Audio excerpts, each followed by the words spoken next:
mas pinalakas na pagbabalita, komentaryong walang mintis, iba't ibang entertainment.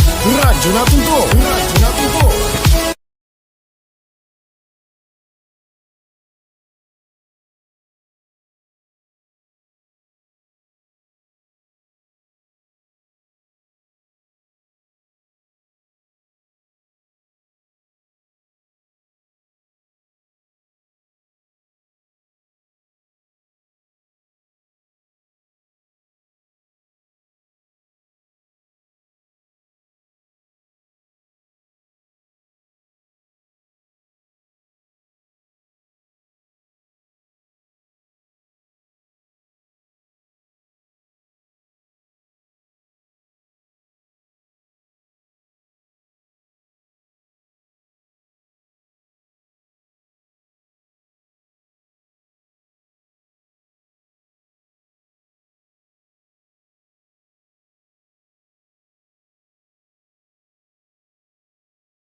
And more on Newsline Weekend.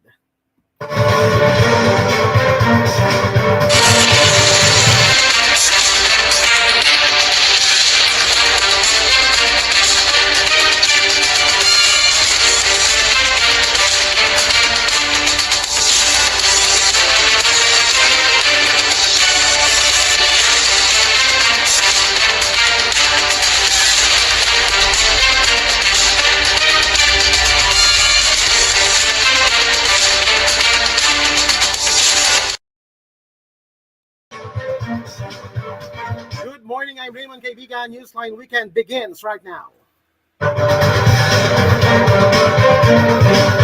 And for those of you watching on Facebook and on YouTube, glad you could join us today.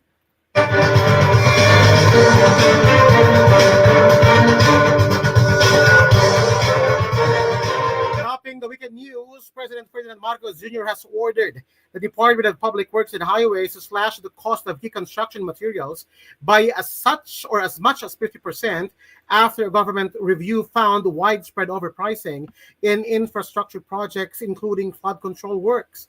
Marcos said materials such as asphalt, steel bars, and cement were overpriced by as much as 50% or even more in some cases.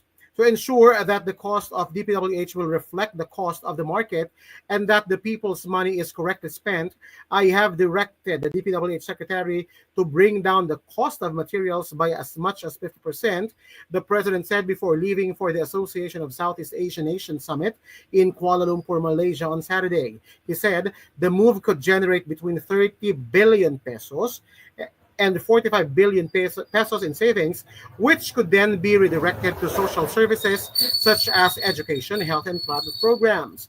The President's directive came amid ongoing investigation into the alleged irregularities in the multi-billion peso flood control projects that have raised public concern over transparency and accountability in the government spending.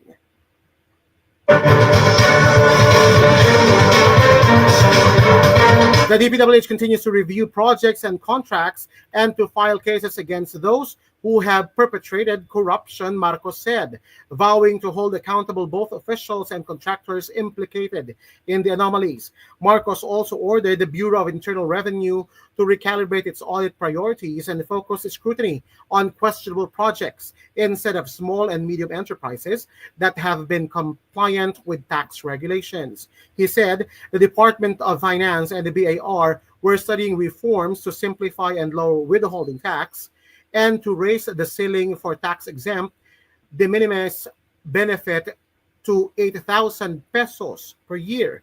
These changes are not just about numbers. They are about fairness and dignity in the workplace. Every Filipino worker deserves to benefit from the nation's growth, Marcos said.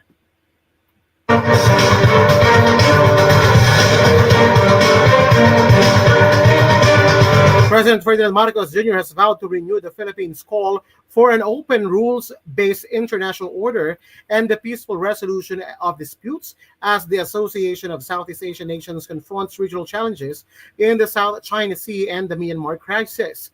He issued the remarks on Saturday as he departed Manila for Kuala Lumpur to attend the 47th ASEAN Summit and related summits, which will be held today, October 26 to 28. In his departure speech at Villamor Air Base in Pasay City, Marcos said the regional bloc would formally welcome Timor-Leste as its newest member. Malaysia, this year's chair, will also turn over the ASEAN chairmanship to the Philippines, which will host next year's meetings. The president expressed support for the summit's theme, inclusivity and sustainability, saying it reflected ASEAN's shared vision of a united, resilient, and responsible community responsive to its people's needs and aspirations.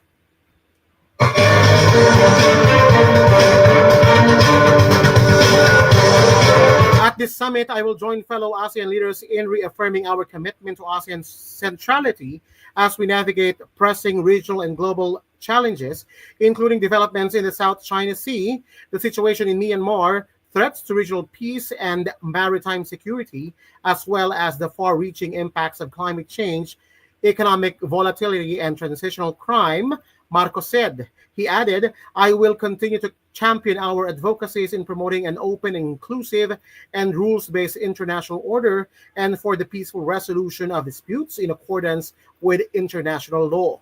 The president said he would also underscore the Philippines' commitment to a rules-based multilateral trading system, which he described as a vital compass as we navigate today's complex geo-economic challenges. As always, our participation in the ASEAN Summit reaffirms our dedication to deepening regional cooperation and to advancing the well-being of every Filipino in the entire Southeast Asian community, he said. Joining the president in Kuala Lumpur were Foreign Affairs Secretary Teresa Lazaro, Trade Secretary Cristina Roque, Social Welfare Secretary Rex Gatchalian, and Presidential Communications Office Acting Secretary Dave Galvez. The President designated Executive Secretary Lucas Bersamin, Education Secretary Juan Edgardo Angara, and Agrarian Reform Secretary Conrado Cerro III as caretakers of the executive branch during his absence.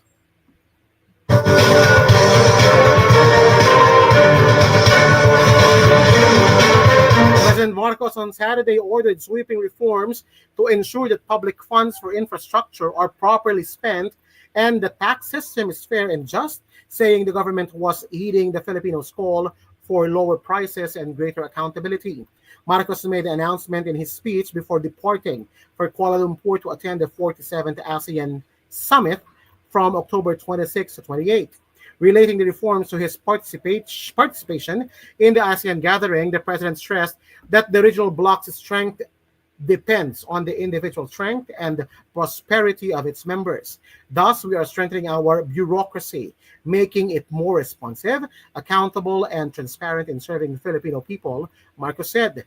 Amid the government's ongoing investigation into the anomalous flood control projects, Marcos said the Department of Public Works and Highways, or DPWH, continues to review projects and contracts and to file cases against those who have perpetrated corruption. He disclosed that the DPWH found that several construction materials, including asphalt, steel bars, and cement, were overpriced by as much as 50%, and in some cases, even more.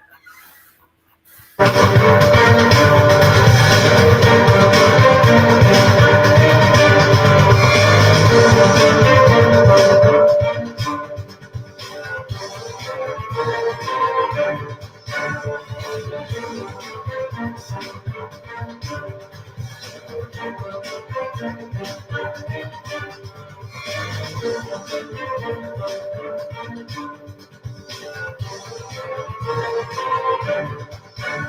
other news, Senator Sherwin Gatchalian has blasted the Energy Regulatory Commission, or ERC, for what he called an unfair ruling that allowed the privately owned National Grid Corporation of the Philippines, or NGCP, to collect charges from the consumers for transmission projects that remain unfinished. Unfair yan sa mga consumers. I don't agree with paying for projects that are not yet commissioned, Gatchalian said during the Senate hearing on the Department of Energy's proposed 2026 budget.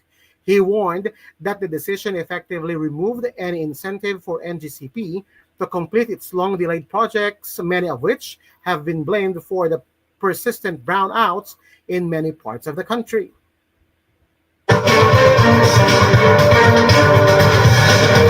There is no incentive for them to finish the project kasi nangongolekta na sila, he said. The ERC's rate reset ruling identified a 28.3 billion pesos under recovery that the regulator allowed NGCP to pass on to consumers, a move that Gatchalian said unjustly burdens the public. In short, tayo po ang may utang sa NGCP, he said. Instead of getting penalized for its delayed projects, the NGCP was even awarded because of the ERC's decision. NGCP, which operates the country's sole power transmission grid under a 25-year franchise, is partly owned by China's State Grid Corporation. It has repeatedly drawn criticisms for project delays, lack of transparency, and its foreign ownership structure. In other news, 8 construction companies may be barred from operating after the Department of Trade and Industry filed complaints against them for allegedly floating government regulations in cornering the lion's share of 545 billion peso allotment for flood control projects. The DTI said the contractor licenses were charged for anomalous flood control projects and possible violations of the construction industry regulation, a move that will result in the suspension of their licenses and imposition of other preventive sanctions while investigations are underway. Charged were Legacy Construction Corporation, Central Waste Construction and Development Incorporated, Alpha and Omega General Contractor and Development Corporation, MG Samidan Construction, L. Artiki Builders Incorporated, QM Builders, EGB Construction Corporation, and Highton Construction and Development Corporation. President Marcos Jr. has identified these companies as among the top 15 contractors that secured about 20% of the total budget for flood mitigation of the Department of Public Works and Highways since 2022. While Marcos clarified that at that time that no one is being accused, he said the findings exposed how the flood control mess has unraveled. He has since created the Independent Commission for Infrastructure, or ICI, to investigate the alleged irregularities and misuse of funds for flood control and related infrastructure projects. The DTI, through the Construction Industry Authority of the Philippines, or CIAP, regulates the country's construction sector and contractor licensing. Trade Secretary Cristina Roque said the filing of charges sends a clear message that only those who build with integrity have a place in the Philippine construction industry. The DTI will not allow any contractor to undermine the safety and quality of our nation's infrastructure. Every project must reflect competence, honesty, and compliance with standards, Roque said. The DTI said more cases will follow against at least 8 other firms, including St. Timothy Construction Corporation, Road Edge Trading and Development Services, 888 Construction and Supply Incorporated, Top Notch Catalyst Builders Incorporated, Sunwest Incorporated, SYMS Construction Trading, Wawo Builders Corporation, and Royal Crown Moray Construction and Supplies Corporation.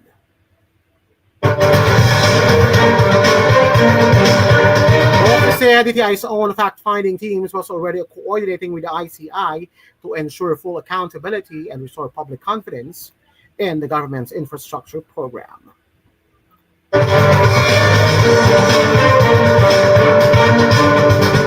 Win some and lose some. Convicted plunderer Janet Lim Napoles and 2 others have been found guilty by the Sitigan Bayan of graft for siphoning of some 29 million pesos in pork barrel funds of former Senator Gregorio Onasan. The ruling of the Anti-Graft Court's Special Third Division was made public moments after the so-called pork barrel scam queen was acquitted in the separate case involving the Priority Development Assistance Fund, or PDAF, of former Senate President and now Chief Presidential Legal Counsel Juan Ponce Enrile.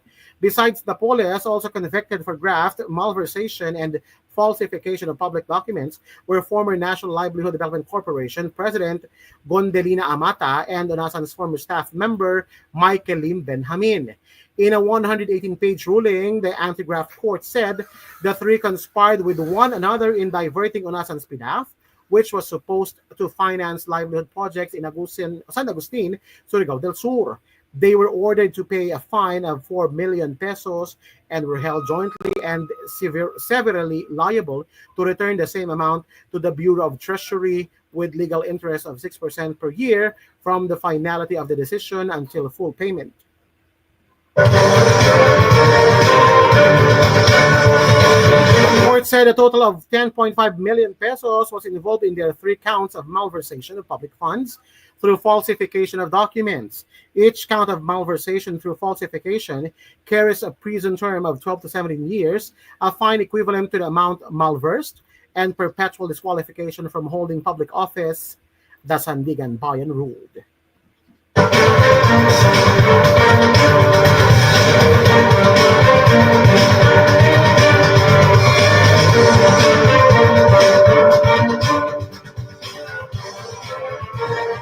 Coming up next on Newsline Weekend.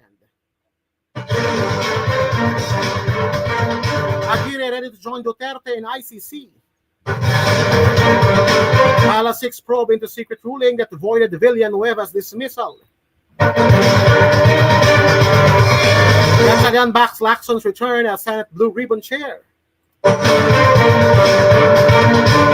Senator Lacson to summon very important witness when Senate flood control probe resumes.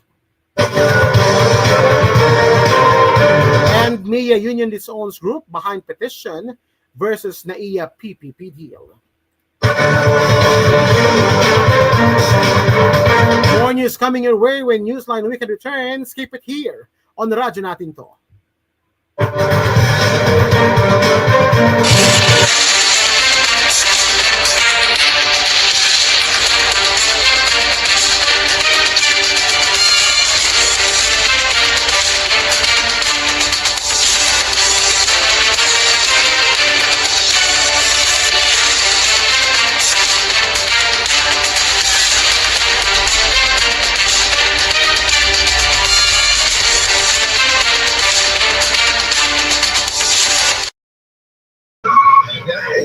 Baho lang ng anit. Mabahong anit? With new Head & Shoulders every day. Para kahit malapit, fresh ang anit.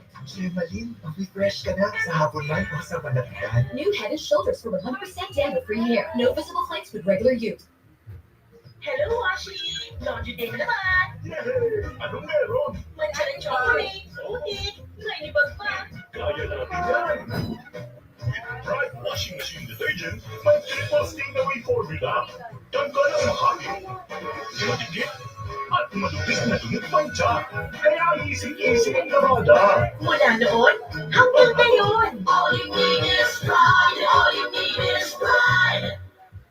Easy as guide everyone. Iwan ang distraction. Magic ang guidance. Focus sa moment with pride. Sarap ng sama-samang may plano. Dalaman Coca-Cola, tawanan at kwento. Walang maiiwan sa bonding. Buhos lang ang puso, Coca-Cola at galing. Guide everyone.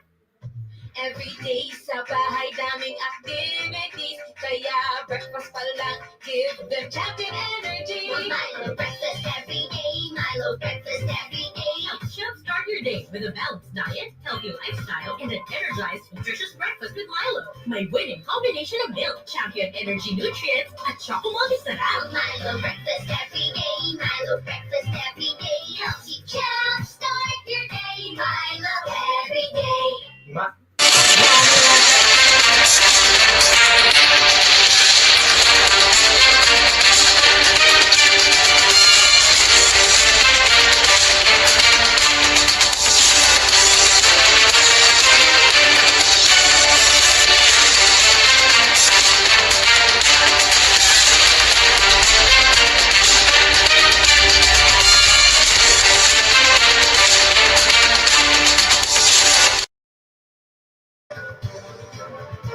still tuned into Radyo Natin to Newsline Weekend. I'm Raymond Kaibigan.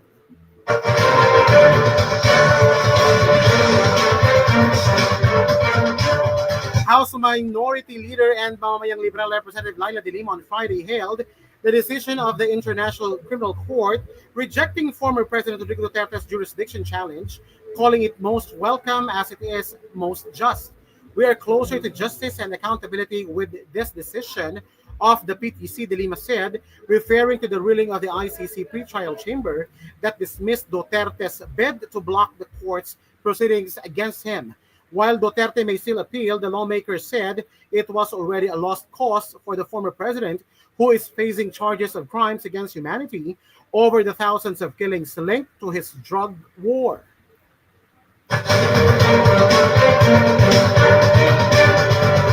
After the rejection of his plea for interim release, and now, this soon, the PTC will likewise dismiss his move to suspend his trial on his bogus claim of mental incapacity, he said, or she said.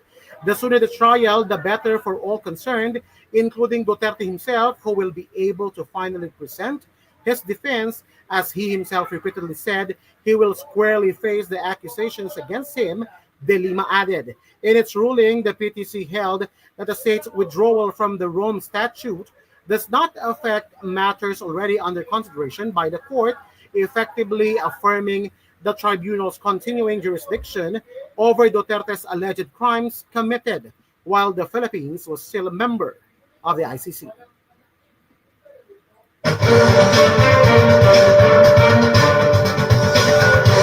Meanwhile, former Justice Secretary Vitiliano Aguirre said he was prepared to stand beside former President Rodrigo Duterte, even behind bars, should the International Criminal Court or ICC also order his arrest over the bloody war on drugs. Aguirre, however, maintained that he would oppose any move to send him to The Hague, insisting that no Filipino should be tried before a foreign court.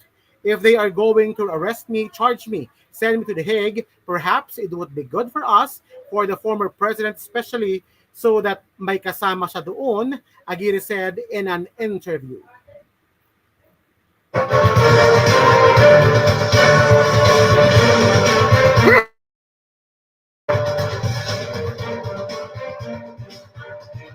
His remarks came weeks after ICC prosecutors identified Aguirre and Senator Ronald Bato de la Rosa in a pre-confirmation brief outlining the specific charges against Duterte.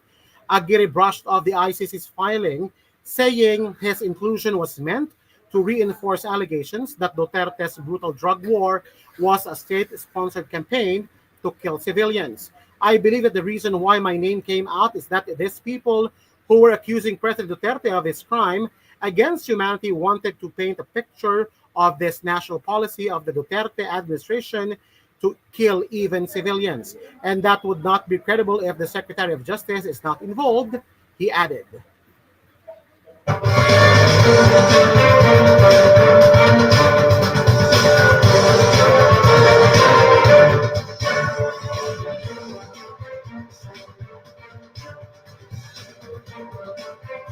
Meanwhile, Malacanang on Friday called for an investigation into the supposed secret decision of the Office of the Ombudsman that cleared Senator Joel Villanueva in an administrative case that ordered his dismissal from public service in 2016.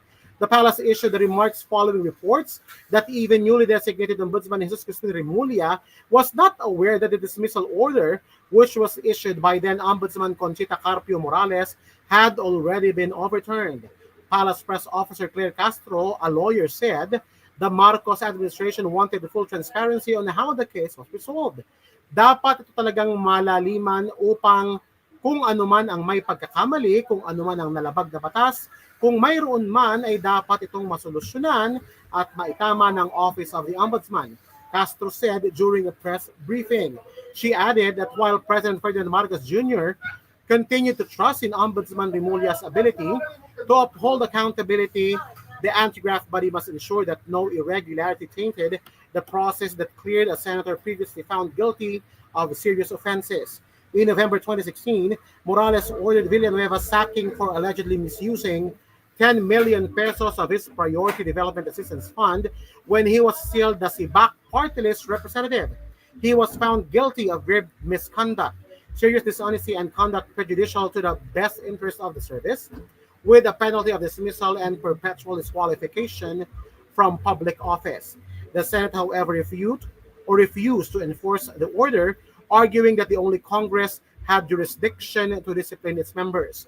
The case eventually faded from public view until this week, when it was revealed that Villanueva had already been cleared by then Ombudsman Samuel Martires in 2019.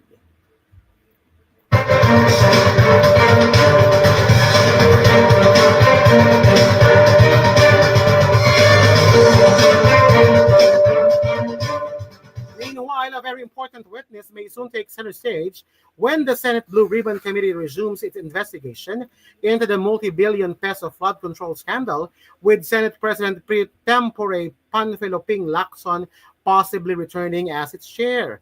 Lacson, who has been at the forefront of exposing an intricate web of corruption involving unscrupulous private contractors, lawmakers, and officials of the Department of Public Works and Highways, said he would hold a hearing on November 14 if he is re-elected by his colleagues to head the powerful panel when the Senate returned on November 10 after their month-long break.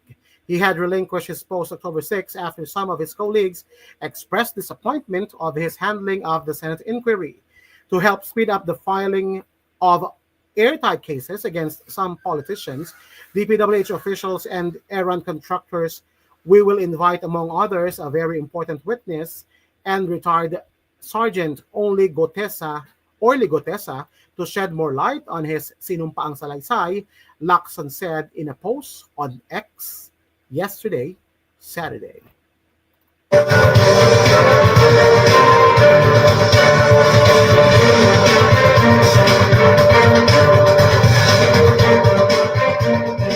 finally, the accredited labor union of the Manila International Airport Authority, or MIA, on Thursday distanced itself from a group questioning the legality of Ninoy Aquino International Airport public-private partnership deal before the Supreme Court. The samahang manggagawa sa paliparan ng Pilipinas said it was not in a way connected or affiliated with Puso ng NAIA, which has called for an investigation into the concession agreement between the Department of Transportation and New NAIA Infrastructure Corp, or NNIC. NNIC, a consortium led by San Miguel Corporation, has been awarded a contract to operate and rehabilitate the country's main international gateway, which serves over 50 million passengers annually. The issues and concerns being raised by the petitioners before the Supreme Court are not a union concern. We categorically deny any involvement therein, the SMPP said in a statement. The clarification came after Puso ng NAIA released a press statement alleging irregularities in the PPP process, while acknowledging misunderstandings and disagreements with the MIAA management during project consultations before the NNIC's takeover in September 2024. The SMPP said these were peacefully resolved prior to the award and transfer of airport operations. Industry observers have questioned the timing of the petition, pointing out that it came more than a year after the competitive bidding concluded in Feb 2024 and months after NNIC remitted 43.8 billion pesos to the government barely a year into managing the airport. The SMPP reiterated that its main concern was the welfare of airport workers during the transition, stressing that the actions of Puso ng NAIA do not represent or reflect the stand of the rank and file employees. We did not officially allow or authorize anyone to use the name of SMPP in filing the said case, the union said.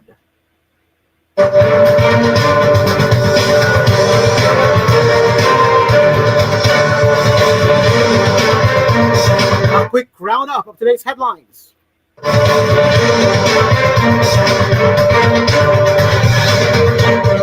Marcos flies to Kuala Lumpur for ASEAN Summit. Marcos tells DPWH reduce construction costs by half to stem overpricing. Marcos orders reforms in public spending taxation and flood control scandal. Also, the president orders fair price for palay, full enforcement of Sagip Saka law. ERC ruling rewards NGCP for delayed projects, Gatchalian says. DTI sues 8 construction firms behind flood control scandal. The Sanigan Bayan convicts Napoles and 2 others over misuse of Manasan's pork barrel. ICC ruling in the Duterte case a step closer to justice and accountability, De Lima said. Aguirre ready to join Duterte in the ICC.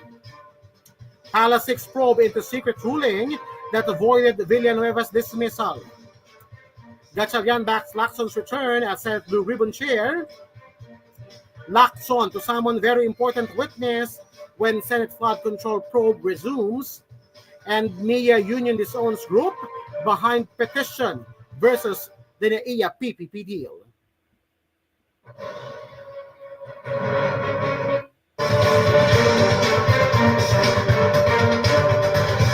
And those are the stories making headlines today, October 26, 2025. For Newsline Weekend, I'm Raymond Kaibigan. Keep it here on Radyo Natin To. Good morning.